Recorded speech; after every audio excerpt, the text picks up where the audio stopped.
ஆனந்தி வணக்கம். நீட் முறைகேடு வழக்கில் உச்சநீதிமன்ற நீதிபதி நரசிம்மா காட்டமான கருத்துக்களை முன்வைத்திருக்கிறார். நீட் முறைகேடு வழக்கு தொடர்பாக உச்சநீதிமன்றத்தில் மனு தாக்கல் செய்யப்பட்டது.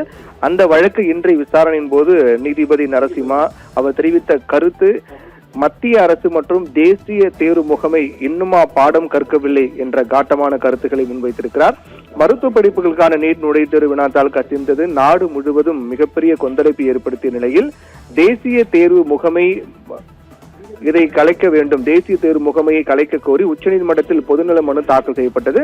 அதாவது நாடு முழுவதும் மருத்துவ கல்லூரிகளில் இருக்கக்கூடிய MBBS, BDS உள்ளிட்ட இளநிலை மருத்துவ படிப்புகளில் சேர நீட் நுழைவுத்தேர்வு நடத்தப்படுகிறது. மத்திய அரசுடைய தேசிய தேர்வு முகமை இந்த தேர்வை நடத்தி வருகிறது. இந்த ஆண்டுக்கான நீட் தேர்வு கடந்த 3ஆம் தேதி நடந்தது. இந்த தேர்வில் ஒட்டுமொத்தமாக நாடு முழுவதும் 23 லட்சம் பேர் இந்த தேர்வு எழுதினார்கள். தேர்வு நடந்து முன் வினாத்தாள் கசிந்ததாக புகார் எழுந்தது. இதையடுத்து நடந்து முடிந்த நீட் தேர்வை தேசிய தேர்வு முகமை ரத்து செய்து மறுதேர்வு ஜூன் 21ஆம் தேதி நடைபெறும் என அறிவித்து அதற்கான வழிகாட்டுதல்களையும் வெளியிட்டிருக்கிறது. இந்நிலையில்தான் இந்த வினாத்தாள் கசிவு தொடர்பாக CBI விசாரணை நடத்தி வரக்கூடிய நிலையில் இதுவரை இந்த விவகாரம் தொடர்பாக கைது படலம் என்பதும் தொடர்ந்து வருகின்றது. இது போன்ற நிகழ்வுகள் தொடர்ச்சியாக இந்த நீட் தேர்வு பொறுத்தவரை ஒவ்வொரு ஆண்டும் இது போன்று ஏதேனும் ஒரு நிகழ்வுகள் நடந்து வருவதாக, இது மாணவிகளுக்கு மன உளைச்சல் ஏற்படுத்தி வருவதாகவும் தொடர்ந்து குற்றச்சாட்டு முன்வைக்கப்பட்டு வருகின்றன. இந்நிலையில் தான் தொடர் தோல்விகளை சந்தித்து வரக்கூடிய தேசிய தேர்வு முகமை உடனடியாக கலைக்க வேண்டும் அல்லது மறுசீரமைக்க வேண்டும் என கூறி அகில இந்திய மருத்துவ சங்கங்களின் கூட்டமைப்பு சார்பில் வழக்கறிஞர் தன்வி தூபே உச்சநீதிமன்றத்தில் மனு தாக்கல் செய்திருந்தார்.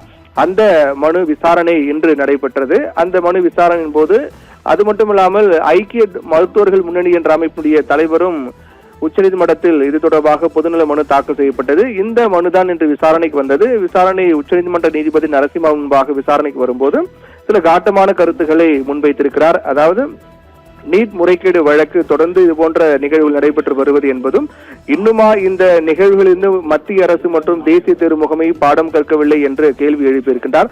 அதே போன்று மத்திய அரசினுடைய செயல்பாடு, தேசிய தேர்வு முகமையுடைய செயல்பாடு என்பது மிகவும் கவலை அளிக்கிறது என்றும் ஒவ்வொரு ஆண்டும் ஏதேனும் ஒரு பிரச்சனை என்பது நீட் தேர்வில் நடைபெற்று வருகிறது. இது மாணவிகளை மன உளைச்சலுக்கு உள்ளாக்கக்கூடிய செயலாக மாறியிருக்கின்றது என்று நீதிபதி காட்டமான கருத்தை முன்வைத்திருக்கிறார். மொத்தமாக நடந்து முடிந்த நீட் தேர்வில் 23 லட்சம் பேர் தேர்வு எழுதினார்கள். அவர்கள் எழுதிய அந்த தேர்வு ரத்து செய்துவிட்டு மீண்டும் மறுதேர்வு என்பது மாணவிகளுக்கு உளவியல் ரீதியாக மிகப்பெரிய ஒரு தாக்கத்தை ஏற்படுத்தும் என்றும் தொடர்ந்து விமர்சனங்களாக முன்வைக்கப்பட்டு வருகின்ற சூழ்நிலையில் தான் இந்த தேர்வுக்கான இந்த கெடுபிடிகள் என்பது மிக அதிகமாக இருக்கின்றது. இந்திய அளவில் பார்க்கும்போது நீட் தேர்வு போன்று மற்ற எந்த தேர்வுக்கான கெடுபிடிகளும் இருக்காது. அந்த அளவுக்கு கெடுபிடிகள் என்பது, சோதனை என்பது மிக அதிகமாக இருக்கும். அப்படி கெடுபிடிகளை அதிகரிக்க செய்து சோதனை தீவிரப்படுத்தியும் கூட இது போன்று தேசிய தேர்வு முகமை ஒரு தேர்வு கூட மிக நேர்த்தியாக நடத்த முடியவில்லையா என்ற கேள்வியும் நீதிபதி முன்வைத்திருக்கிறார். இதனால் தேசிய தேர்வு முகமையுடைய செயல்பாடு என்பது கவலை அளிக்கிறது. இத்தனை ஆண்டுகளும் தொடர்ந்து ஒவ்வொரு முறையும் ஏதேனும் ஒரு இது போன்ற சம்பவம் நடைபெற்று வருகிற நிலையில் இத்தனை ஆண்டுகளை கடந்தும் கூட பாடம் கற்கவில்லை என்று நீதிபதி நரசிம்மா காட்டமான கருத்துக்களை முன்வைத்து சில முக்கியமான கேள்விகளும் எழுப்பியிருக்கின்றார். ஆனந்தி.